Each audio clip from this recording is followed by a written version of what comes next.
And welcome back to A.R. Tales, aka the A.R.T podcast. I am A.R.T, and today we are joined by a friend of the podcast back again. We had a phenomenal conversation last time, and I am overjoyed to have her back. Diana Estell, YA fantasy author, responsible for Abyss of the Fallen and book 2 coming out soon, Ashes of the Fallen. I love that naming scheme. We talked about it last episode, but I'll get it tattooed one day. All right. I love it. So again, Diana, how are you doing? I'm doing really well. Thank you so much for asking. Well, first thing that comes to my mind is what has happened in the time since we last talked. Well, let's see. So I went on vacation, just a personal thing. And we were in San Francisco, then we went into Seattle. And then we, of course, came home and just enjoying the summer. It seems like it's flying away way too soon.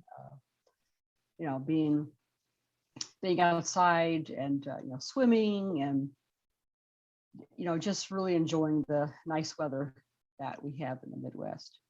Hot. It's in the 90s. It's over the 90s a day.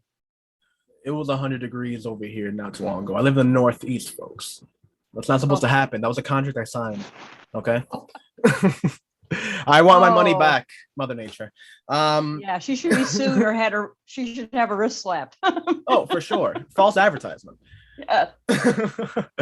But I love that because just how traveling and how life experiences just affects everything.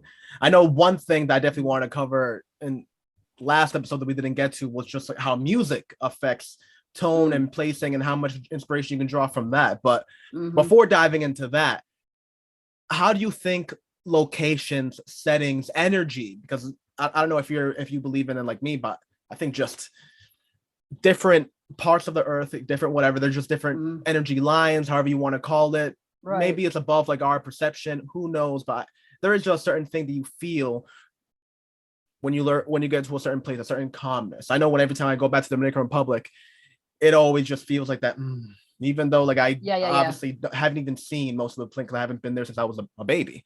It's still just like that immediate calmness. Right. There's an energy. Do you think that it affects your writing?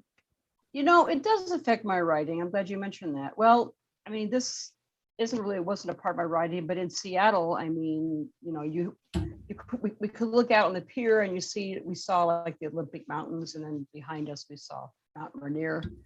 And I must say, I left a part of my heart in that city. I left my heart in San Francisco. Well, I love San Francisco, but I left my heart definitely in Seattle.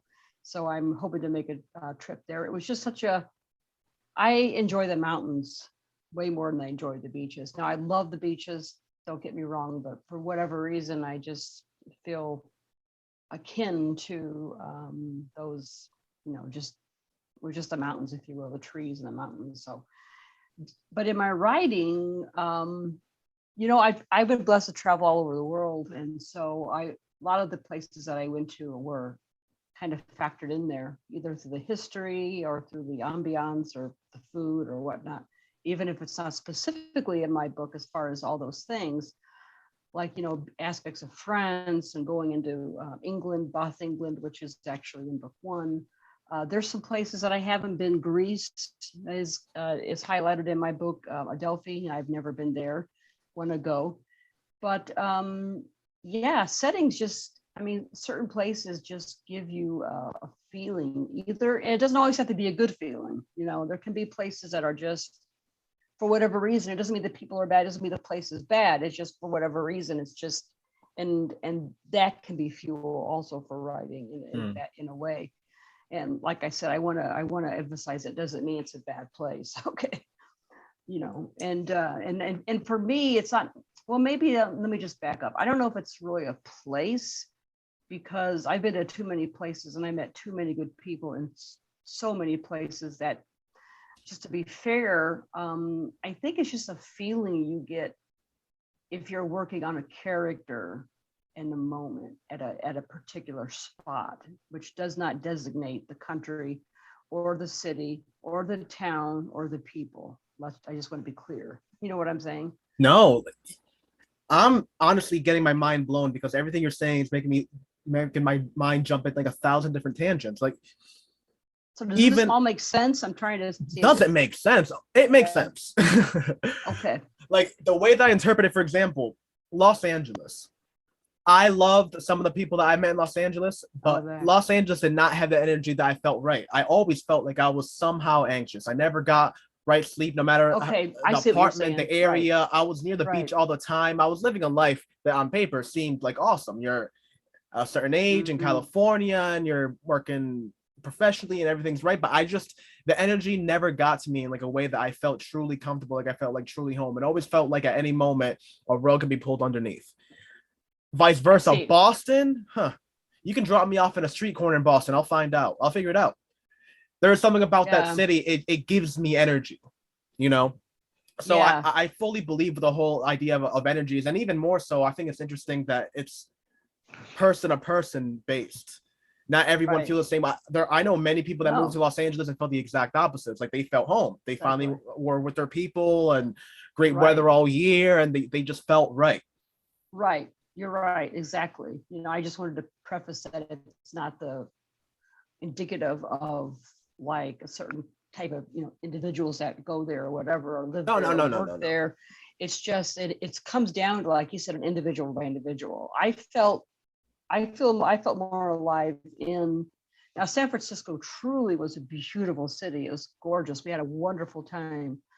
But when I was in Seattle, and obviously I haven't been all over. I mean, just that little pocket of Washington State, and we didn't even see all of Seattle. So you have to be careful not to generalize. But what I saw, just where we were, it just left me wanting to go back. I just felt my soul was there.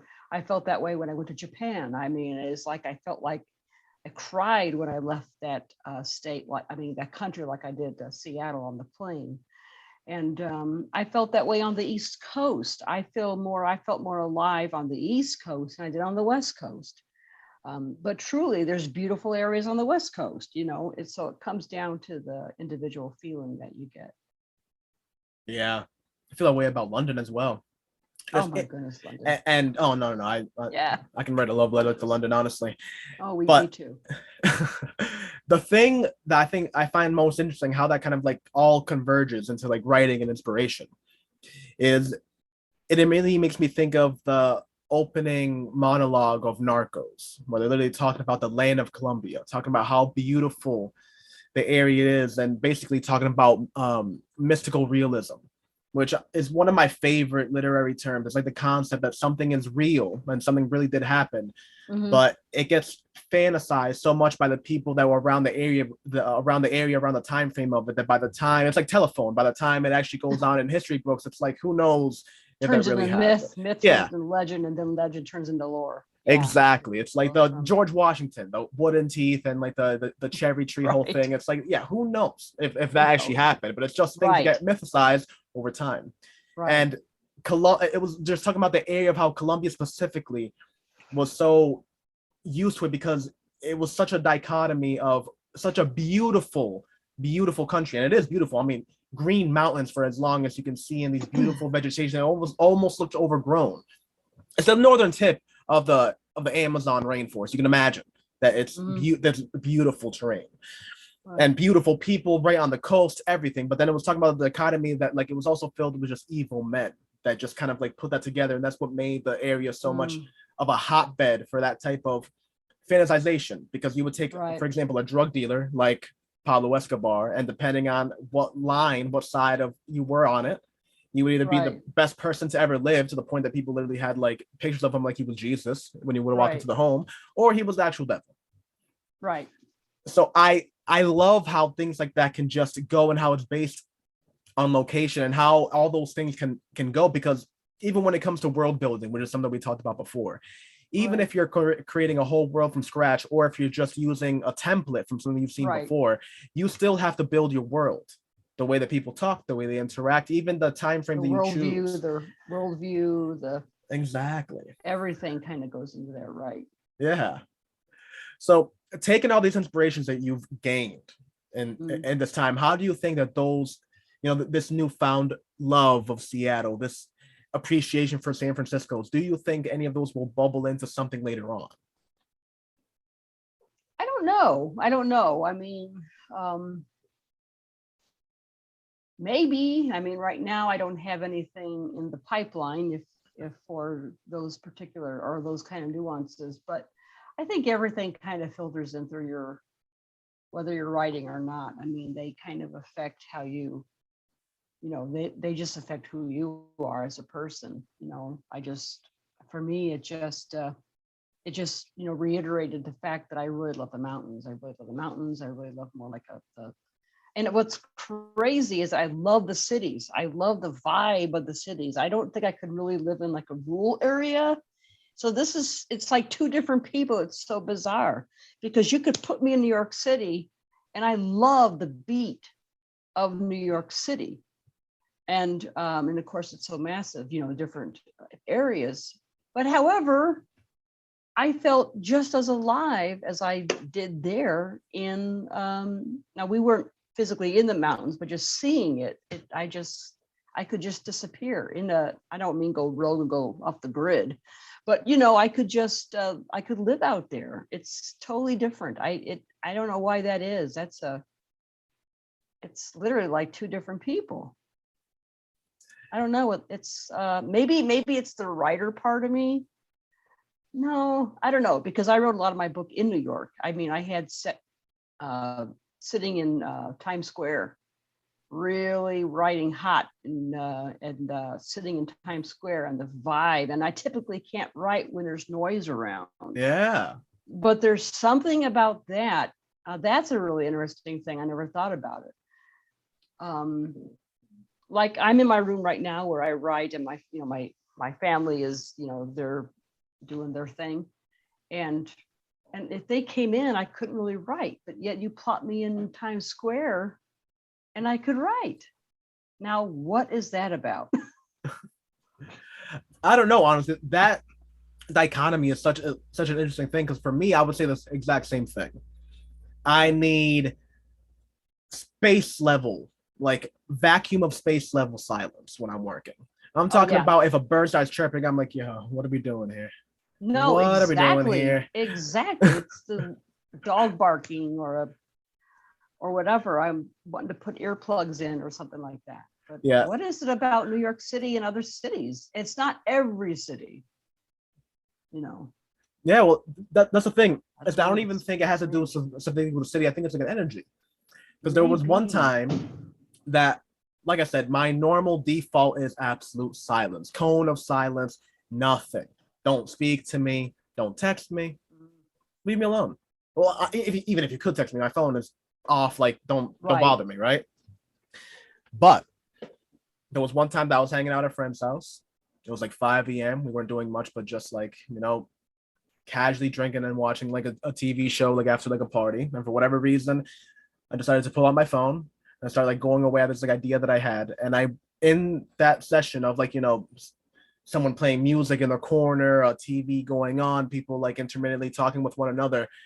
Since those things were so low, you know, like they weren't blasting TV, they weren't blasting music, the people weren't talking over one another. It was just kind of within circles. Like if you were watching TV and you were in front of the TV, you could hear it, but it's not like it was blasting. Same thing with the music, same thing with the conversations. So it was just enough that I guess it created almost like a white noise effect. That if I just let myself think about what I actually wanted to think, I couldn't hear anything unless I started paying attention to something. So when I was in that Zen kind of whatever energy you want to call it, I wrote a short story that I never edited it and actually got published in an anthology like series. Ended up being one of the best things that I wrote in a whim ever, and it was the exact opposite of any way that I would normally do or treat my process. Like it's unreal how things happen. It has to be the energy of the place or something that's going on that is like where we live. I couldn't just, maybe I don't know if I could do that in Chicago. I never tried, but I mean, maybe, I don't know. I think it's just, maybe it's just where you find where you find yourself the most, either happiest or whatever. And it would be cities and the mountains, which is bizarre. I mean, even maybe they service different aspects of the person, or they facilitate different things that your body or your mind needs. I don't know. So if I lived in Washington State, I'd definitely have to be near Seattle, I guess, or Olympia. well, that's what makes it just so interesting to me. The whole, just the difference on how all those things go and how the energy affects you. Because I even think it depends on reception of energy. If you go to a place that is lovely, but you're not, you're in like a down funk, you don't really feel like, walking outside and enjoying the sun or whatever, then that beautiful place, that Hawaii, that area that you go to isn't going to be great if you're not receptive to the energy. But if you go with an open mind or something and you go to an area that is great, then everything just kind of flows together and everything ends up being beautiful. No, I think you're exactly right. I've been to other countries and, and I've always had good times in all those countries, but yeah, there's aspects of it that, would I go back to some of them? Yes. Would I go to, Japan again? In a heartbeat, in a heartbeat. Well, it makes me think of something that you said in the beginning of the episode about how like time like flies in the summer. I made a realization that like that whole idea of like time flies when you're having fun could be expanded a little bit, because it also works in reverse. If you're not having fun, time halts. Like if you're enjoying yourself, I can't, like if when I'm in a good mood, I can't hold on to my days. That's how the feeling goes. It literally feels I wake up, I do something meaningless. I'll make some breakfast. I'll do whatever. I'll do like, 2 errands out of like, the 9 that I thought I would have that day. And then by the time I finish that little trip, it's already like half day is already gone. It's like, oh my God. Then I finish the other errands. It's already bedtime. Restart. And it's like that all the time. If I'm depressed, if I'm not feeling right, one day is like 20. Drags. One day is 20. Everything feels long. Everything is horrible. It's unreal. Then you're right. Well, that's exactly true. But I think it's interesting how everything like that goes, because when those time frames feel like everything is going really slow is when I try to write just to get my mind off things. So it's always like a kind of like a transfer of energy where you can just kind of like, if you're willing and receptive, you can just like put that negative energy into some type of passion, and it might not help immediately, but over time, right. So considering all those things and like all the inspirations and how those passions would affect just energy and how is it with the creation of the second book, Ashes of the Fallen? Well, so of course, Ashes of the Fallen is a continuation of Abyss of the Fallen. So the energy kind of is already there from the characters, from the places that I created. However, there's going to be a new country that the characters, has like a memory from, another country that I never been to, flew over it, never been to. But so, I mean, in some ways that energy is already there from the plot line, from the character development. If that answers your question, I'm trying to figure it out myself, because I'm about halfway through this novel. But for me, I think because this is really where I write. This is my, I'm not traveling around the world as much as I used to, partly because of COVID and, just the way it is. So the energy that I already created in my books, and then of course I'll do some research about some of these areas. So that kind of creates its own kind of energy. And then it just kind of builds. I don't even know if I'm answering this question right. No, you are, because the question was basically, well, it was two-parter. I was definitely interested in how all that goes in, like on the book level, how that affected characters, like the new energy of locations. But the main part of it was how that energy affects you, what you're currently feeling, like how the trips to Seattle and San Francisco affected like your ability to write, to continue. Do you feel like those things that motivated you? Do you feel like you were so distracted that you wrote a little less than you wanted to?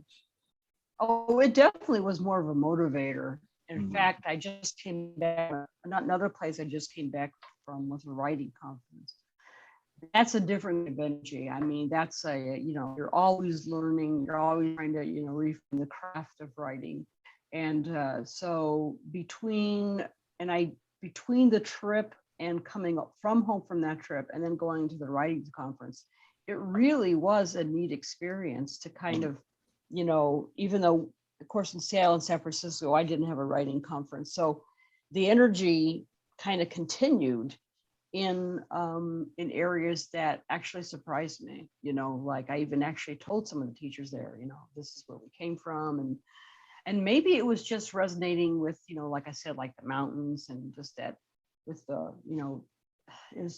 all that. And I was able to go to see the house that Kurt Cobain lived and saw that his memorial bench. So that actually, which now that I'm thinking I'm answering this right, that really played a huge impact, being able to go to his house and being able to see that bench and being able to be in that area, meeting people, that either knew him or knew about him, just various people that I met over there.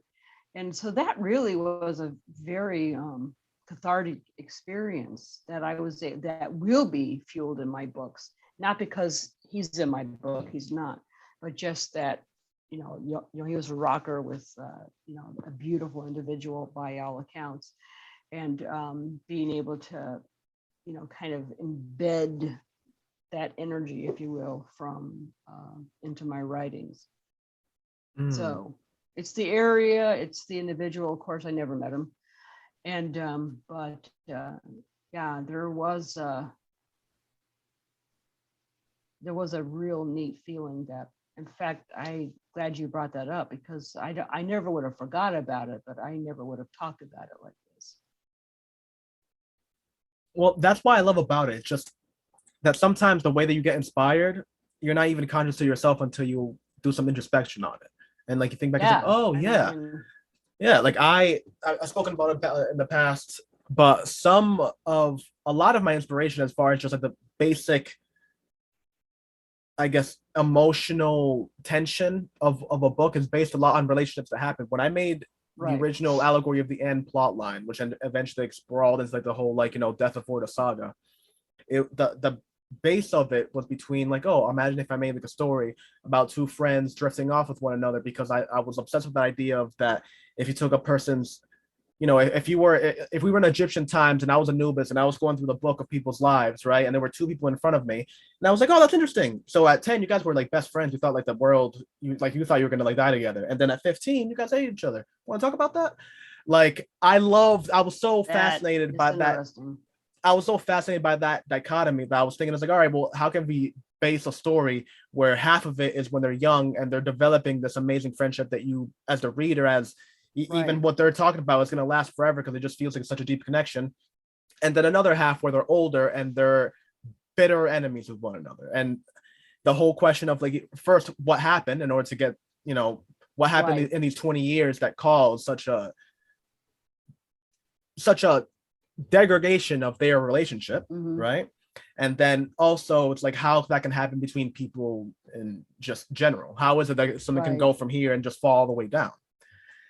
And that literally happened to me after I had my best friend that I had known since I was a child.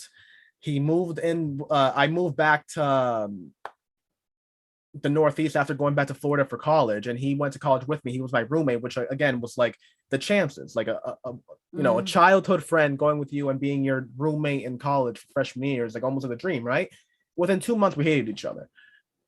It was just, maybe it was like the thing of like while we were apart, we matured. And then when we came back, we realized that we didn't really vibe. Maybe it was a thing of just that you just get along with everybody when you're young, or maybe you have different principles. I mean, when you look at friends as an adult, there's a checklist. What is that checklist when you're 8? You like Digimon? Cool. Exactly. Cool. What's up? Yeah. I like basketball too. Want to be friends? That's it. That's the only requirement you have. Right. So, and just all those things were so base. But if you asked me why I originally wrote the book, I would have told you I had no idea. That no, I just made this book out of my own thing. It wasn't until years later that I was like, oh yeah, My relationship in college is what inspired that. Right. And I love those things because it's so real. That's why the whole thing about location is such an interesting thing to me, because maybe that you imagine a certain place a certain way, and then you actually go to that place and it affects the entire idea that you had, not just, you see Big Ben, then when you actually see Big Ben, you realize it's actually like halfway under construction, almost always. It always is. Always. It wasn't the last time we were there. Same. Last time, like the first time that I went, it was fully under construction. Second time I went, it was enough that you can take a picture, but only if you pointed it up. It was still halfway under construction, and I have a feeling it's gonna be like the Sistine Chapel, or whatever, the Basilica in Barcelona. It's just always gonna be in construction. They're never gonna stop that. No, it was like that too when we were there about 3 years ago. It was the same way. It's like, okay, I think that's Big Ben. Yeah, it is. I mean, it was just a bunch of, I don't want to say chicken wire, but you know what I mean? Yeah, scaffolding. Yeah. And everything like that. Yeah, that's just all over Europe. It seems like that. Well, yeah, I think like that's like the point, right? It's like if you write a book about Europe without ever going to Europe, then you go off everything you watch on movies, which is edited. Then you go there and you're able to like write a different thing, because not only do you get your point of view of how you imagined it would be, but you have the realism of what it is versus like people that are tourists to New York, when they hear that a person that lived there for 20x years hasn't been to the Statue of Liberty, what do? Gasp. What does a regular New Yorker do? Yeah, why would I go and visit the Statue of Liberty? Why would I do that? What, and go into a tourist trap? Why would I do that? That's just how it is. Right. Like there's always such a dichotomy of like the location, how it is, and how it is when you actually live there and deal with the politics, whatever the mayor's doing. Right. Some weird parking ban that happens every Friday, and you have to get like a ticket. All those things come together, and when you actually write the book, it makes it so much more real. Oh, yeah, because you're able to actually like bring it from a point of view like that. That's why like the location thing is such an interesting thing. That's why the emotional thing and the connection is such an interesting. Because when you make it real and you base it off something, then the reader, it's like the uncanny valley. When a person is reading something, it seems funky, even if they like it. There's something in your brain that goes off like, oh, that's not that realistic. Right. But if you have a base of some that is 100% real, and then you build off that, then it's like reading the news, and people can just go on. Yeah. In fact, in book one, my main character talks about, I mentioned the fact that he spent most of his time in England, and would be invisible, if you will, but in Bath, England, which was where still is where the Romans built these spas, these baths. And so I've been there now, but when I was writing it, I never been there. But going there, it was really, really great. He wears an onyx ring that he was invested with, but it was the onyx is in honor of my dad. My dad loved onyx rings. Well, I was able to dip that ring in the Roman tub where I imagined my character being when he was there. So that was a powerful experience. So yes, actually, okay. Now I'm really getting this conversation all this time. What is wrong with me? Literally, but no, it's powerful, man. These things can be, and these characters don't exist, but we give them life, and we give them life through our experiences and through the places we meet, the people we see, Yeah, and honestly, I feel like I'm going to lose a lot of my credibility here by the source I'm going to pull out, but it makes me think to the end of like some 3-episode special that South Park did. I think it was about like imaginary creatures, something like that. But the little monologue at the very end of like the trilogy was basically talking about like that, basically one side was very much fighting for imaginary creatures, and another side was basically saying that it was imaginary. It was, child play. Mm-hmm. And the thing that they were imagining was like, for example, it's like you take Bugs Bunny. Bugs Bunny has affected more people than most people. It's just a fact, and that's an imaginary character. Heck, South Park has touched more lives than I have, and that's a guarantee. Those are imaginary characters, though. So if done right, when you create these imaginary characters, they become realer than real people to the audience. Yeah, and even to the writer to a certain degree, Yeah. Think about And I'm Harry. not. Yeah, think about Harry Potter fans and Hogwarts. I mean, that's always in the mind. Like I have a few friends that are diehard like Harry Potter, and anytime anything happens, like, oh, this is like Hogwarts. It's like, dude, pick another reference. Right. But I get it because Yeah, that's their if it's area. written, if Yeah. it's written well, and there's characters that you can relate to, you can just pick them off the page and be like, sit down and talk to them. Maybe not the evil character, but there's, in fact, my kids have asked me, I mean, why can't they be real? I'm like, I know. And then, my editor, Diana, they're real, to a point. I'm like, well, yeah. So, and I mean, to the author, they could feel very real, and to the readers, I hope so too. Yeah. Well, I know I definitely want to have a long conversation about this, but we'll leave it for just like the last little like segment. You spoke about visiting Kurt's house. Kurt Yes. Cobain, for the people like unaware somehow. Yeah. Kurt Cobain is, I mean, we talked, it was a whole segment in the last episode. So I'm not gonna go Yeah. like Okay. too deep into that. Mm. But it's more kind of what we didn't talk about is how music inspires everything and how Oh, deep yes. and how deep a love of music goes into everything. Why is it that you feel that Man. visiting Kurt, that seeing that energy, why is it that it brought all that emotion and passion out of you for your writing? Oh my goodness, this could be a class in itself right here. Well, I think it just still comes down to the vibe that the writer or the person has himself. I love rock and roll. Started listening to rock and roll from my older brother, who wouldn't let me touch the radio. So we're listening to AC/DC, Van Halen. I mean, just from those are the bands that I can remember him playing. And then when punk rock came out, that was my thing. And my brother didn't like it, and that made me like it more. So, so I've always had this love of music, which is a lot of people do. That's not uncommon. But, and I love different music, a different, I like pop and whatnot. But there are certain songs, and I'm going to give a shout out to Justin Bieber before we go into Kurt or other songs, because Mary in my book was, so this would have been 2011, 2010. She really didn't have a name. She was just known as the lady. And my oldest daughter asked me, who is she? I was like, she's nobody. She's just a lady. And this was a chapter that doesn't actually exist now in my book, which maybe I could resurrect that some other time. But it was a March, and we were out on our deck, and my husband was out there, and my kids were into Justin Bieber, and so I had it on my MP3 back in the day, and I listened to one of his songs, and that song was called Down to Earth, and everything about her spilled out. Everything. Her name. Now, this lady, who was just a lady when I stepped on the deck, okay, she had no name, nothing.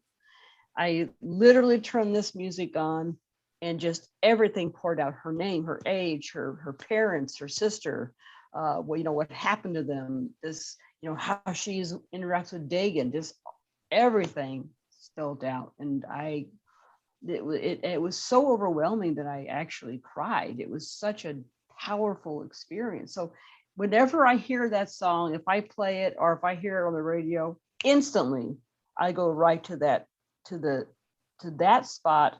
And then another scene that's coming up in book 3, that will always do that. And then again with Justin Bieber, I think that song is called Somebody to Love. That song will always put me in this spot. And then I have, of course, now with Nirvana, totally going from Bieber to Nirvana, which is, this way. Their songs don't actually put me in a scene.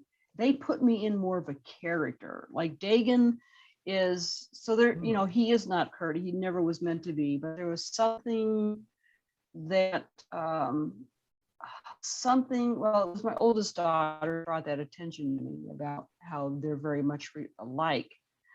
And be that as it may, there's just something about their music. Well, I always loved grunge, so I mean, that just goes without saying for me. But him in particular and the music in particular just hits a nerve. In fact, a sneak peek, I'm working on a chapter called The Underground Scene. Mhm. And they were very much the underground. Dagan lives underground, so there we go. Okay, so you got that play to play right now. But I see some of this stuff is just so hard to put into words. You know, it's you're trying to figure out how to do that. I think it's just there's something about him. There's something about the music, maybe about the era that really resonates when I create. When created, I am working on this scene. This ground scene is one of the chapters, AR, that I have been wanting to work on for probably 8 years of my development of this character. So going to Seattle, going to see Kurt's house, and going to see that, it's going to make me cry. It was such a powerful experience of this chapter coming up in his development of a character. It's his true character. Let's just say it's his true vibe. It's truly him, and it's like a person being able to be free in how you dress or live, right? You know, either, you know, however you want to express yourself. Like I love being more emo and goth, and that's just me. And my youngest daughter helped me to bring that out. She's like, "Mom, this is you." You know what I'm saying? So it's Yeah. like you're being your authentic true self, whether it's, you know, sexuality or, you know, identification of, you know, how you dress or how you see the world or whatever, you know. At the end of the day, we are all people, and it's very special to be able to be yourself. So God, no, you are so right. And all I'm thinking about is all these beautiful, because I love when authors can incorporate a love of music into the writing. I think it elevates it to a level, because as you said, you know, liking music is like saying that you like water or breathing.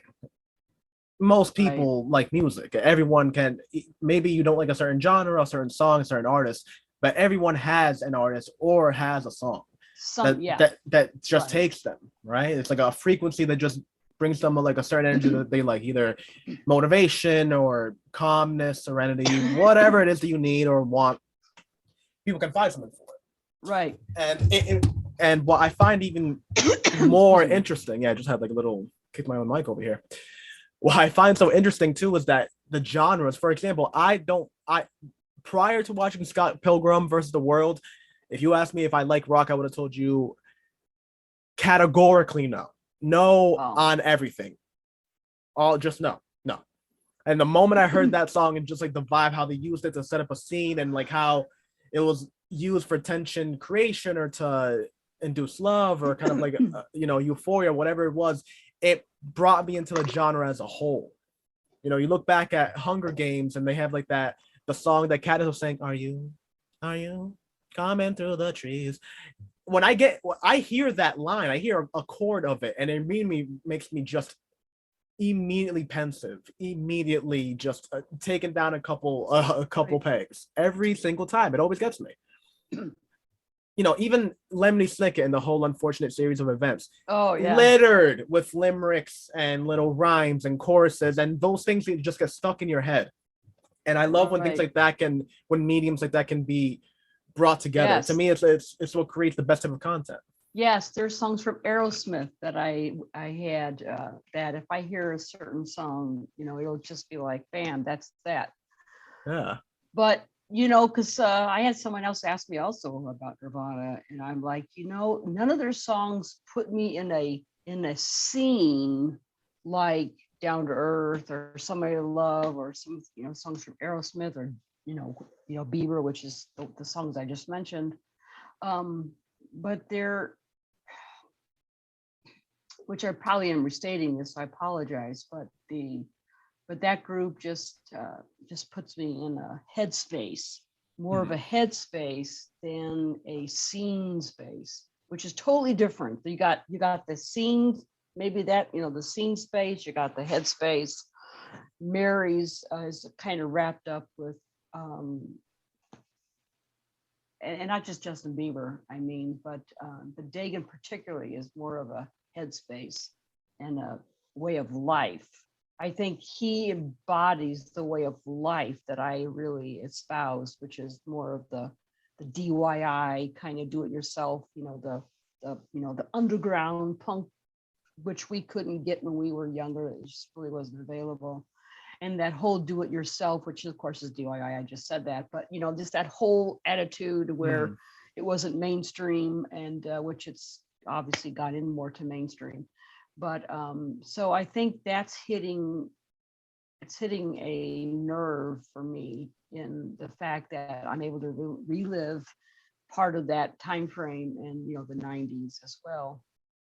Pearl Jam, Soundgarden, a lot of these groups that I really did love, but there's something special with Kurt. Man, I wish I could have met that man. Mhm. You know. But on the say on Mhm. a, I don't know if I mentioned this, AR, so please forgive me if I'm restating things again. But I try not to focus on how he died, because I like to focus on how he lived. Mhm. I mean, we all have situations in our life, and he dealt with what he dealt with. But all accounts, he was a very beautiful, beautiful man, very giving, very kind, a great artist, visual artist. He could have done anything he wanted.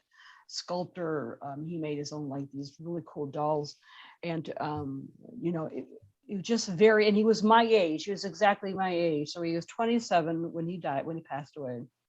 I was 20. So we were both born the same year, 8 days apart on the same month.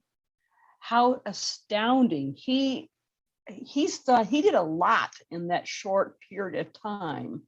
In his 27 years on this earth, he done so much more than a lot of people do in a lifetime.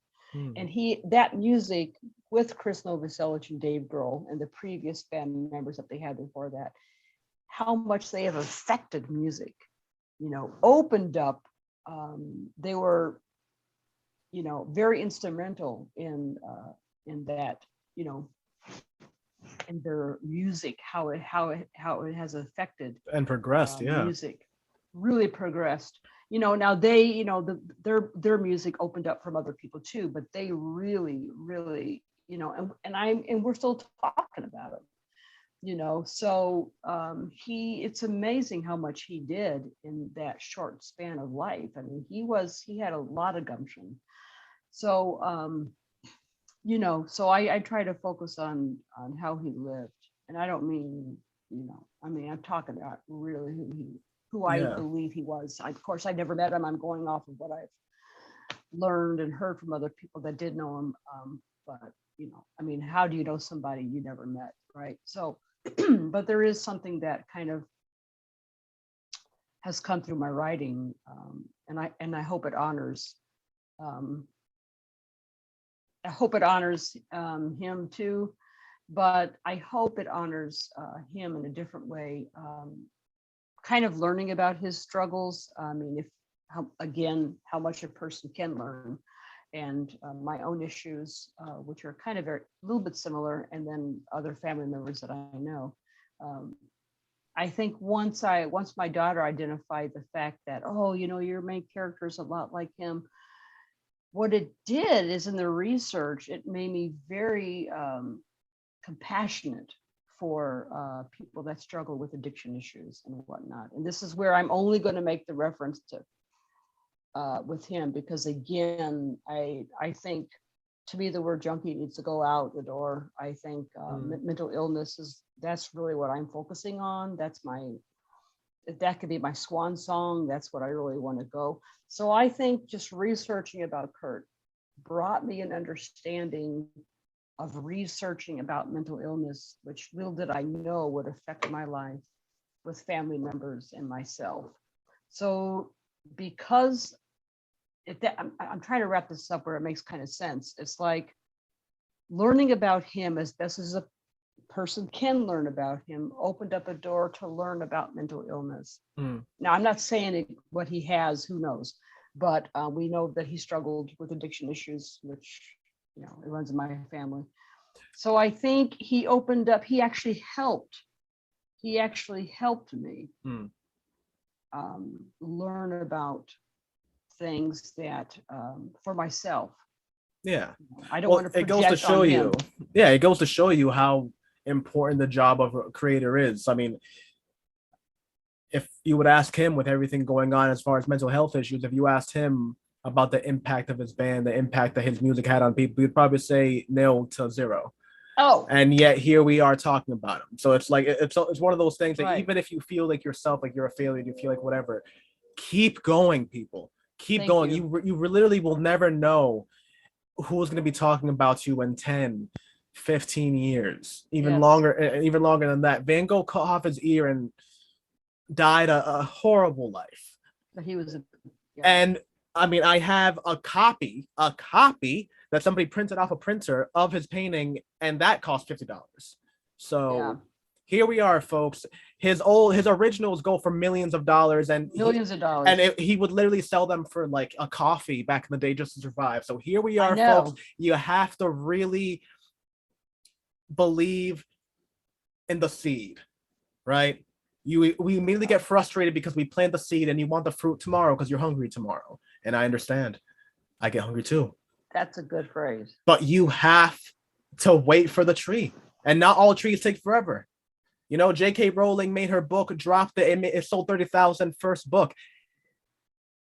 Look at J.R.R. Tolkien, yeah. Tolkien, no, but not even him. I'm thinking about Martin, Oh, Game of Thrones. Sorry. He was active for 12 years before Game of Thrones popped out. Game of Thrones in itself wasn't picked up for a show until like the third or fourth book was out. These things take time. Thank you. Martin Freeman didn't become an actor until he was in his 50s. Okay, I did not know that. If I say a Morgan Freeman quote right now, his voice is going to be in your head as you read it. That's how impactful this man is to the acting game. He didn't get into it until his 50s. You got to go for what you're going for, folks. And that is the perfect end to this episode. Make sure to pick up Abyss of the Fallen. It is out now. Pick it up. All the links to follow Diana are going to be in the description, in the bio, and the links underneath. If you see this on Instagram, it's all going to be there. Make sure to follow her. Make sure to get her on Amazon. Pick up the books. Hit the little bell so you get notifications when she drops a new book, which will be Ashes of the Fallen, coming soon. Yes. And with everything we talked about, I don't know how you're not amped about it. Okay? This is going to be the start. This is the seed, folks. She's literally just putting in the seed and she's adding water. You can either come now or later, but the fruit's going to be there. And on that end, this is the end of the podcast. AR Tales, aka the A.R.T. podcast. I've been AR. This has been the lovely Diana. Another great conversation, another great episode. We will be back with you next week. And of course, just to leave everything off, Diana, if you have anything you want to promote, anyone you give a shout out to, this is the little moment. Well, if Justin Bieber's watching. Thanks, Beeps. Thanks, Bieber. No, just I want to thank you so much for having me on again. I definitely want to be on again. Such a wonderful interviewer, a good friend. Thank you so much. Well, thank you. And on that note, we'll say bye to the rest of the friends. Later, folks. We will be back soon. Peace out.